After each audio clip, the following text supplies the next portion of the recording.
언제나 필승! 네, 반갑습니다. 필승입니다. 자, 이번에 분석해드릴 기업은 CS윈드입니다. 일단 핵심부터 짚고 넘어가겠습니다. 이 CS윈드 혹은 해상풍력, 풍력 관련 기업들의 핵심은 바로 금리입니다. 금리. 실제로 신재생에너지, 특히 해상풍력과 관련된 그런 기업들과 금리의 역상관관계는 0.9가 넘어요. 그러니까 90% 이상의 확률로 금리가 올라가면은 이 해상풍력 쪽은 주가가 지지부진할 가능성이 높다라는 것입니다. 실제로 보시면 금리가 이렇게 오르다가 이렇게 고점을 쳤다라는 기대감과 함께 이 신재생에너지 같은 경우도 이런 식으로 바닥을 그렸습니다. 그런데 말입니다. 여기서 만약에 금리 인상이 더 이상 진행되지 않는다는 그런 시장의 확정, 그러니까 확신이 뜬다면 결국 주가는 이렇게 오를 가능성이 높다는 거예요. 그러니까 금리가 내리지 않더라도 금리가 이 정도로만 유지가 된다고 하더라도 이쪽에 대한 섹터에 대한 관심도가 꽤나 증가할 수밖에 없다는 겁니다. 왜냐? 주가는 항상 과대 낙폭, 과대 반등이기 때문에 그렇습니다. 그러니까 자, 적정가가 여기라고 해볼게요. 그러면 자, 여기까지만 딱 하락했어야 되는데 어차피 주가는 과대 낙폭을 한다는 겁니다. 변동성이 클 수밖에 없어요. 그에 따라서 원래의 가치보다 더 하락해 있다가 지금은 원래 가치를 찾아가는 그런 기점에 있다, 시작점에 있다고 보고 있는 것이고 CS인들을 기존에 했을 때는 저는 이때 딱 이 정도 시기에 왔다라고 보고 있는 겁니다. 따라서 금리가 이렇게 하락한다면 당연히 이렇게 올라가겠지만 하락하지 않는다고 하더라도 이 정도 수준에서는 이제 충분히 반등폭이 꽤나 클 수 있다는 것이고 특히나 CS인들의 실적이라던가 혹은 향후의 모멘텀, 성장성 이런 것들을 봤을 때 조금 더 장기적으로 보더라도 대장상승을 일으킬 수 있는 그런 기업들 중에 하나이기 때문에 저는 지금부터는 CS인들에 대한 관심을 가져야 한다라고 생각을 하고 있습니다. 자, 그에 앞서서 일단 우리 멤버분들이 지금 보시면 이런 식으로 지금 제 개인 톡입니다. 이런 식으로 복습을 굉장히 철저히 했어요. 네, 핑사단 멤버분이시고 핑사단은 이제 강의 이후에 이런 식으로 복습을 해서 이제 저한테 이런 식으로 좀 공부를 했다 이런 식으로 남겨주신 거고 굉장히 좀 열심히 하시는 분이세요. 네, 실제로 뵀을 때에도 에너지가 꽤나 넘치시는 분이고 강의 이력도 상당히 좋고요. 그리고 워낙에 열정이 넘치다 보니까 제 생각에는 실력이 굉장히 빠르게 일취월장 할 것 같습니다. 네, 실력이 굉장히 빠르게 일취월장 할 것 같고 4월 6일 네, 어제 저희 토론방입니다. 어제 저희 토론방인데 안녕하세요 굿모닝입니다. 네, 4월 6일이면 토요일이죠. 토요일에도 이런 식으로 공부를 하고 본인이 공부했던 것들을 피드백을 받고 이런 식의 대화가 이루어졌고요.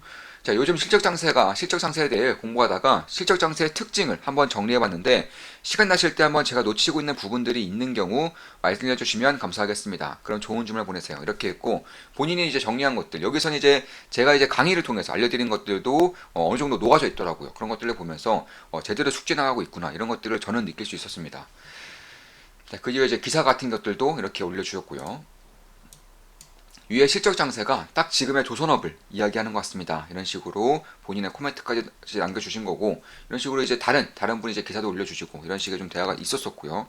그런 것들을 봤을 때, 결국 우리 멤버분들과 그리고 멤버가 아닌 분들의 그런 실력 차가 저는 기하급수적으로 벌어지고 있다고 보고 있어요. 참고로 이제 오늘이 지나면 필사단 이제 모집은 끝납니다. 네, 당분간 모집 없을 거고 오늘이 이제 필사단 가입을 위한 이제 마지막 가능한 날짜다 이렇게 생각하시면 되겠습니다.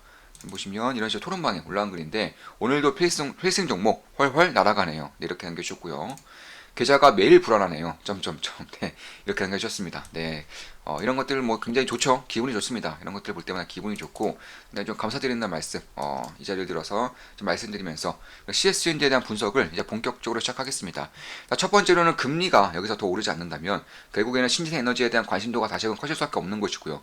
CS인드 같은 경우는 저는 해상풍력 쪽, 이 풍력 쪽 혹은 조금 더 확대해서 신재생 에너지 쪽에서는 대장주로서의 역할을 할 수 있다라고 보고 있는 기업입니다. 그 이유는요, 일단 성장성 혹은 경쟁력 이런 것들이 다른 기업들에 비해 월등히 뛰어납니다. 실제로 CS인드 같은 경우는 사실 뭐 다른 이제 한국에는 아직은 공장이 없어요. 군산에다가 공장을 짓겠다고 했는데 이런 허가 절차가 굉장히 길어지면서 아직도 공장이 없는 것이고 결국에는 뭐 미국, 뭐 베트남, 포르투갈 혹은 이제 최근에는 호주와 사우디에도 이제 러브콜을 받고 있습니다. 그래서 이런 식으로 해외 공장이 이제 전부이고 이제 최근에는 이제 덴마크에 이제 블라트를 인수를 하면서 이제 블라트라는 기업이 해상 풍력의 하부 구조물을 생산하는 기업이고 매출이 무려 1조예요. 1조. 그리고 영업이익이 대략 5%에서 6%가 영업이익률이 나올 수 있는 그런 기업인데 한창 안 좋을 때 신재생 에너지에 대한 그런 관심도가 훨씬 더 떨어지고 리스크가 월등히 커졌을 때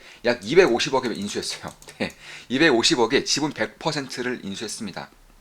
그러니까 CS인드의 기업이 된 거죠.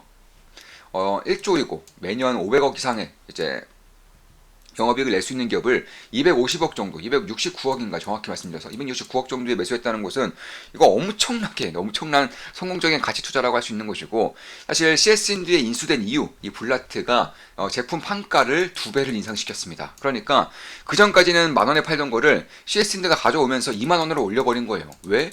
그래도 되니까. 네, 그 정도로 이쪽 시장에서는 독점적인 위치를 갖고 있는 것이고, 특히 CS인드 자회사로 갔기 때문에 가능한 겁니다. 왜냐 CS인드 자체가 워낙에 그런 독보적인 경쟁력을 가지고 있다 보니까 뭐 벨스타스라던가 뭐 올스테드라던가 이런 기업들의 러브콜을 받는 것이고, 실제로 이번에 호주에 진출할 때도 사실 CS인드가 가고자 해서 가는 게 아니에요. 그러니까 CS인드가 먼저 호주에 가서 우리가 진출할 테니까 판을 좀 깔아줘 이렇게 해서 가는 게 아니라, 벨스타스 터빈 1등기업이죠. 전 세계 터빈 1등기업이고 해상풍력의 이제 엔진이라고 할 수 있죠. 이 터빈 세계 1위 기업이 이제 CS인드에게 이제 러브콜을 직접적으로 보냈다는 겁니다. 내가 호주에 진출할 건데 너도 같이 진출하자. 그러니까 내가 터빈을 맡고 너가 이제 타워와 하부 구조물을 맡아서 같이 하자, 이런 식으로 하다 보니까 CS인드의 제품을 필요로 하게 되면 자연스럽게 블라트의 하부 구조물까지 쓰게 되면서 그런 과정 속에서 CS인드가 판가를 2배가량 인상시켜버린 겁니다. 당연히 그에 따라서 CS인드의 실적에 더해질 수 있는 부분들이 넘쳐난다는 것이고,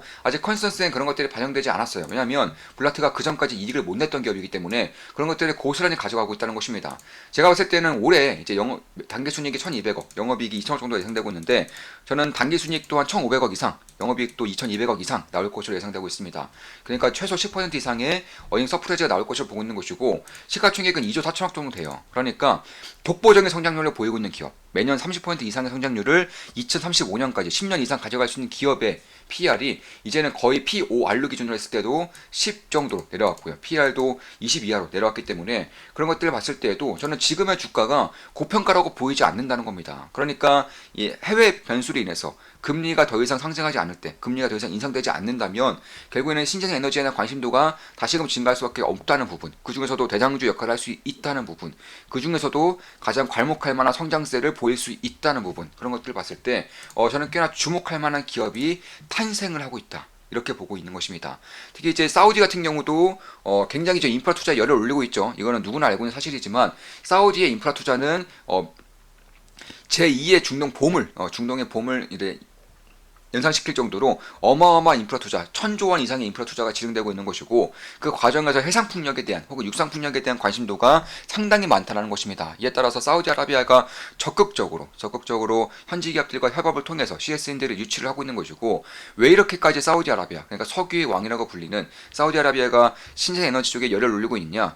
네, 수소 때문에 그런 거예요. 그러니까 지금까지는 산유국들이 원유를 수출해서 돈을 벌었다면은 그 다음 턴, 그러니까 2050년대 이후 그때의 시장을 본다면 이제는 수소를 수출해서 돈을 벌어야 한다는 거예요. 그러니까 원유가 이제 에너지가 수소 산업으로 이어지게 되면서 2050년 이후에는 수소를 생산하고 수출할 수 있는 기업들이 지금의 산유국과 같은 그런 존재감을 뽐낼 수 있기 때문에 그런 것들을 저는 지금부터 대량적으로 준비를 하고 있다고 보고 있는 것입니다. 따라서 미래에는 사우디아라비아는 원유 수출은 물론이고요, 뭐 가스, 석탄 아니죠. 네, 원유, 석유, 이제 원유를 기준으로 해서 이제는 수소까지 가져가려고 하는 움직임을 보이고 있는 것이고, 실질적으로 해상 풍력이라던가 혹은 태양광 이런 쪽에 대한 그런 강점이 상당히 있을 수밖에 없는 중동이기 때문에 그런 부분들을 착실히 준비해 나가고 있다. 개인적으로는 그렇게 보고 있는 것입니다.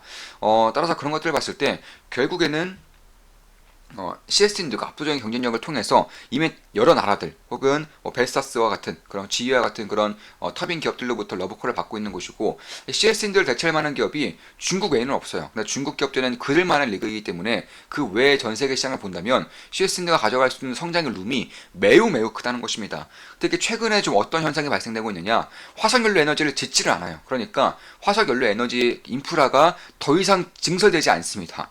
그런데 그런 것들이 이제 규제 때문에 그런 것이다, 이런 식의 좀 이슈가 좀 있는데 아니에요. 그러니까 자, 작년부터 미국도 그렇고요, 유럽도 그렇고 화석연료 에너지에 대한 그런 규제를 다 풀고 있어요. 특히 미국은 싹 다 풀었다고 해도 과언이 아닙니다. 그럼에도 불구하고 더 이상 증설이 안 되고 있어요. 인프라 투자가 진행이 되지 않고 있습니다. 왜냐? 미래가 뻔하기 때문에, 그러니까 지금 당장만 보더라도 육상 풍력이 더 경쟁력이 있는 그런 시기가 오고 있는 것인데, 그런 것들을 봤을 때에도 미래에는 과연 화석연료 에너지가 지금 당장 이렇게 투자를 해서 화석연료 에너지가 해상풍력, 육상풍력을 이길 수 있겠느냐 하면은 물음표가 된다는 겁니다. 이미 벌써부터 뭐 영국도 그렇고요, 아니면 뭐 미국도 마찬가지고, 그 남미 쪽도 마찬가지고, 심지어 중국조차 이제 설치 기준, 그러니까 신규 설치 기준으로 이미 풍력이 화석연료 에너지를 넘어서고 있다는 겁니다. 실제로 화석연료 에너지가 가장 이제 우위를 보이는 국가가 뭐 그래봤자 뭐 대한민국, 인도 이 정도밖에 없다는 거예요. 정말 이 정도밖에 없습니다. 심지어 호주조차, 아니면 러시아도, 러시아는 석탄 이제 발전이 유명하죠. 이제 러시아 혹은 뭐 한국 혹은 뭐 인도 이 정도를 제외하고서는, 인도네시아도 마찬가지고요. 이 네 개 정도, 그러니까 주요국 중에서 이 네 개 정도를 제외하고서는 대부분의 태양광이나 풍력으로 가고 있다는 것이고, 되게 가장 큰 대륙들은 거의 다가 호주를 제외한 전부 다가 이제 풍력 쪽으로 가고 있다는 것입니다. 뭐 중국조차 풍력으로 가고 있으니까 뭐 말 다 했죠. 그러니까 그런 것들을 봤을 때에도 결국에는 이 규제를 푼다고 해서 화석연료 에너지가 다시금 득세할 수 있는 상황이 아니라는 거예요. 어차피 기술력은 발전할수록 발전할 수밖에 없는 것이고, 그에 따라서 전력 인프라도 투자가 될 수밖에 없는 것이고, 심지어 최근에 전력 인프라가 투자가 되면서 변압기 주들의 상승세가 굉장히 뛰어나죠. 저 같은 경우도 이제 배전 시장을 보면서 LS 일렉트릭에 투자를 하고 있고요. 굉장히 좋은 수익을 내고 있는 것도 사실입니다. LS 일렉트릭은 현재 약 44% 이상의 수익을 내고 있고요. 조만간 이제 제 계좌를 또 한 번 더 오픈할 것이기 때문에 저희 멤버분들께는 이제 2, 3주에 한 번씩 장이 좋으나 안 좋으나 단 한 번도 예외 없이 계좌를 공개하고 있습니다. 네, 저희 좋은만 기쁨 덕에 필사단 멤버분들께는 제 계좌를 공개하고 있어요. 그래서 아마 조만간 한 번 더 공개를 할 생각입니다. 그런 것들을 봤을 때 지금부터는 주목할 때가 되었다라는 겁니다. 그러니까 낙폭 과대로 인해서 반등세만 먹는 것이 아니라, 막는세만 이제 이루는 것이 아니라 대대상승할 수 있는 그런 시기가 저는 다가오고 있다고 보고 있는 것이고, 특히나 금리의 상승이 멈추게 되면서 이런 식으로 한번 급반등이 나왔어요. 다시금 눌렸죠. 왜 눌렸느냐? 뭐 흑자들은 이럽니다. 트럼프 때문에 안 된다. 트럼프가 대통령이 되면, 미국의 대통령이 되면 신재생 에너지는 다 날아간다, 이런 식의 얘기가 있지만, 사실은 그런 것들 때문에 기회가 더 커지는 거라고 보고 있습니다. 그러니까 만약에 트럼프 이슈가 안 떴다면은 이렇게까지 하락할 일도 없었어요. 여기서 트럼프 이슈가 뜨면서 이렇게 하락한 것인데, 어차피 시장은 알고 있다는 겁니다. 어차피 누구나 알고 있는 사실이에요. 노이즈고요. 그런 것들을 봤을 때에도 그렇기 때문에 이런 기회가 주어진다는 것이고, 다시금 이렇게 상승할 수 있는 기회를 본다면 훨씬 더 좋은 기회를 잡아나갈 수 있는 시기가 저는 지금이라고 보고 있는 것입니다. 물론 제 모든 영상은 매수매도 추천 리딩 절대 아닌 거 다들 알고 계시죠? 참고하시면 되겠습니다. 특히 트럼프가 이제 대통령 할 때에도 어차피 신재생 에너지는 꾸준하게 성장을 해왔고요. 그리고 다음 기수 만약 대통령이 된다고 하더라도 그 전에도 2010년대에도 신재생 에너지의 발전을 막지 않았어요. 막지 못한 것도 있겠죠. 근데 2020년대 중후반에 그런 것들을 막는다? 2010년대에도 막지 못했던 것을 2020년대에 막을 수 있겠습니까? 아니에요. 어차피 미국은 시스템에 의해서 움직이는 국가이기 때문에 대통령 한 명이 그렇게 좌지우지할 수 있는 국가가 아니라는 점입니다. 특히나 최근에는 뭐 텍사스를 기준으로 해서 주들이, 그러니까 우리나라로 치면은 뭐 시, 도 이런 거겠죠. 주들이 중앙정부의 명령을 완전히 무시하고 있는 그런 것들도 있고, 실제로 난미를 받으라고 중앙정부에서 시키니까 텍사스가 난미를 받아서 뉴욕에 뿌려버렸죠. 네. 버스를 전부 다 태운 다음에 뉴욕에 그냥 방치시켜버렸습니다. 그래서 그런 것들을 봤을 때에도 아예 받지 않는 부분도 분명히 있고요. 그런 것들을 봤을 때에도 어차피 주별로 또 달라질 수 있는 것이기 때문에 신재생 에너지를 하고 있는 주들 대부분의 경합주라는 점에서, 바이든과 트럼프의 경합주라는 점에서 트럼프가 그렇게 강하게 밀어붙일 수가 없다는 것입니다. 물론 전기차라던가 태양광처럼 중국이 산업을 이미 장악한 산업들, 이쪽은 리스크가 있을 수 있어요. 저는 그렇게 보고 있습니다. 그러니까 중국이 이미 장악한 쪽들은 밀어줘봤자 중국의 경기 부양 외에는 뭐 딱히 얻을 게 없기 때문에, 사실 뭐 태양광, 전기차 이런 쪽은 규제가 될 수 있겠지만 풍력 같은 경우는 전혀 아니거든요. 풍력, 뭐 변압기 이런 쪽들은 어차피 중국의 손에 뻗치지 못하는 곳이에요. 그래서 그런 것들을 봤을 때에도 아마 만약에 신재생 에너지를 규제한다고 하더라도 전기차와 태양광은 어느 정도의 리스크에 노출될 수는 있겠지만 풍력이라던가 변압기라던가 전력 인프라, 전선, 케이블 이런 쪽들은 해당이 안 된다는 거예요. 그래서 그런 것들을 봤을 때 결국 트럼프 이슈로 이렇게 하락했던 것은 저는 기회가 될 뿐이다. 개인적으로는 그렇게 보고 있는 것이고, 지금 반등이 시작되고 있기 때문에 지금부터는 좀 관심을 가질 때가 되지 않았는가, 또 이렇게 보고 있는 것입니다. 따라서 고금리, 고물가에 대한 영향을 이제는 조금씩 벗어나고 있다. 그러니까 고금리, 고물가가 끝난다는 것이 아니라 그냥 익숙해지고 있는 거예요. 사람들이 익숙해지고 있는 것입니다. 우리들도 한번 생각해 보세요. 예를 들어서 그 물가가 한창 오를 때 항공권이 50만 원이었던 게 100만 원으로 올랐어요. 그럼 아무도 해외여행 안 가요? 실제로 해외여행이 반토막 이상 났었습니다. 최근에 어떻죠? 100만 원 항공권이 120만 원 됐어요. 그러니까 더 올랐어요. 가격이 더 올랐음에도 100만 원에도 안 가던 해외여행을 120만 원대에는 간다는 겁니다. 왜냐하면 익숙해졌기 때문에. 상승률이 그 전에는 100%였지만 그 다음에는 20%로 줄어들었기 때문에. 그러니까 상승률이 줄어들면서 시간이 지나게 된다면 결국 대중들은 혹은 투자자들은 여기에 익숙해진다는 겁니다. 우리 벌써부터 익숙해지고 있지 않나요? 물론 그 중에서 뭐 다주택자라던가 이런 분들이 힘들 수 있겠지만 그 외 대부분의 분들은 이미 고금리 고물가에 익숙해지고 있다는 겁니다. 당연히 인프라 투자도 마찬가지고요. 그래서 그런 것들을 봤을 때에도 결국 이 공급망 기자재에 대한, 그러니까 해상풍력 기자재에 대한 공급망 차질이 오히려 CS인데는 기회가 되고 있는 것이고, 그러니까 그 전까지만 하더라도 터빈사 그리고 디벨로퍼 이런 쪽들이 갑이었어요. 갑. 그런데 최근에는 어떠느냐, 기자재가 부족해지고 있죠. 대표적으로 하부 구조물, 타워, 이런 케이블 이런 것들이 부족해지면서 갑의 위치가 바뀌고 있다는 겁니다. 그 전에는 디벨로퍼와 터빈사가 갑이었다면은 이제는 이런 것들이 기자재 쪽으로 무게추가 넘어오고 있다는 것이고, 실제로 벨사스가 CNC인들을 콕 집어서 우리 같이 호주 진출을 하자, 내가 호주 갈 건데 너도 같이 가지 않을래? 이런 식으로 러브콜을 보냈다는 것 자체가, 어차피 그 전에는 CS인들가 벨사스에 가서 요청을 하겠죠. 호주 진출해? 나랑 같이 하자. 내가 같이 해줄게. 내가 같이 할 수 있어. 같이 해줘. 이런 식으로 했다면 이제는 그 반대가 되었다는 겁니다. 그래서 그런 것들을 봤을 때에도 저는 꽤나 좀 기대가 될 수 있는 부분들이 있는 것이고, 특히 이제 올해부터는 본격적으로 지원금이 나와요. 최소 1,000억 원 이상씩 매년 나올 겁니다. 특히 2025년 6년 정도 됐을 때는 저는 매년 1,500억 이상의 보조금이 나올 것이라고 보고 있기 때문에 그런 것들을 봤을 때에도 이 정도의 실적에 더해져서 보조금까지 더해질 경우에는 저는 PER이 기하급수가 낮아질 수 있다고 보고 있는 것이고, 그에 따라서 지금 정도면은 꽤나 관심을 가질 때가 되었다라고 보고 있는 것입니다. 자, 여기서 마치겠습니다. 지금까지 CSN에 대한 분석이었고, 앞으로도 좋은 분석, 좋은 기업 분석으로 찾아뵙겠습니다. 필승 구독, 알림 설정, 좋아요는 여러분들께 돈이 됩니다. 필승!